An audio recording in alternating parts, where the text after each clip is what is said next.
Well, hello. So, yesterday I didn't really have time to actually produce a video.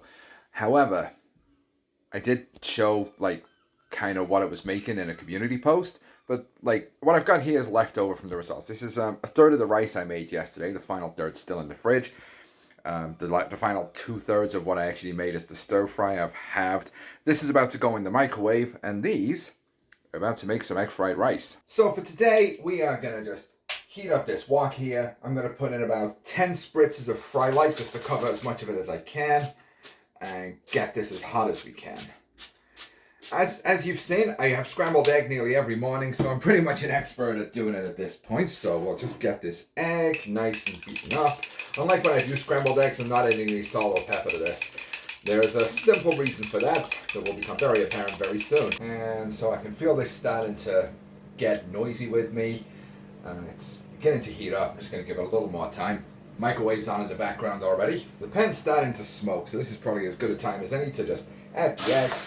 And just like when we do scrambled eggs, we scramble the eggs. And the moment you start seeing it lose that liquidy sheen, we add the rice. And it really is as simple as that. And that's it. That's all fried rice is. It's just scrambled eggs with rice thrown over it. You kind of want the rice to be ideally just completely cooled down from when it's been cooked, but this rice is like a day old, which makes it even better. And there's really not that much else to this, other than make sure all of the rice splits up. Before putting this in here, I did get a fork into the bowl and try and separate the rice as much as I could. I really need to buy some bigger prep containers to use around this kitchen though. And then at some point during cooking, you want to add just a little bit of soy sauce, which is how fried rice gets that flavor, that color to it. This will appear to get burned onto your pan, but don't worry, as you keep stirring it up, it will actually finally start coloring your rice. Now, unfortunately, the rice I've used was a little damper out of the pan than I would have liked, so this is going to be a little bit stickier than would be ideal for fried rice that I've not made it in a while. And there's one more thing. You add the absolute tiniest little sprinkling of MSG. Just a really small amount, barely perceptible. And get that stirred in as well. Okay, so I'm a bit out of practice. This is not perfect fried rice by a long shot. But basically what I've done is I've taken the rice I'm having with this meal and I've added at most about 80 calories to it. So it's virtually nothing. But it's just better than reheating the rice in the microwave. I do need more practice with this. I used to be a lot better at making this stuff, I swear. You'll just kind of have to take my word on that one, I'm sorry. Oh god, it's burned into the bottom of the pan.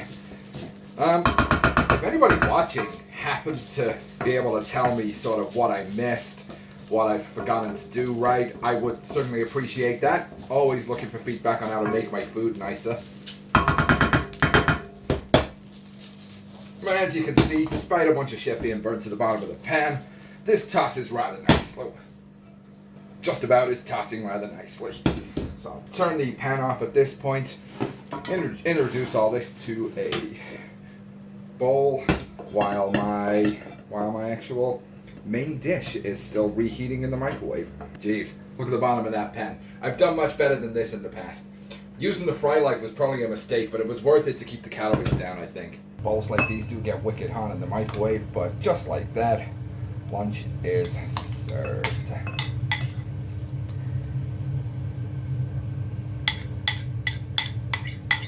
Alright, and that's pretty much it.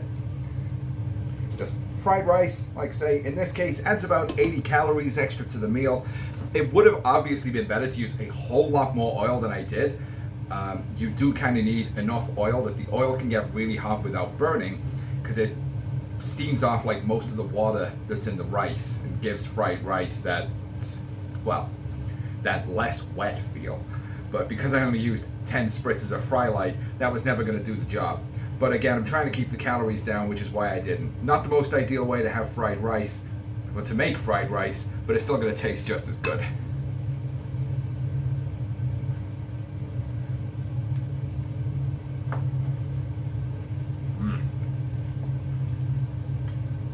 Yeah, that's still freaking beautiful. See you tomorrow.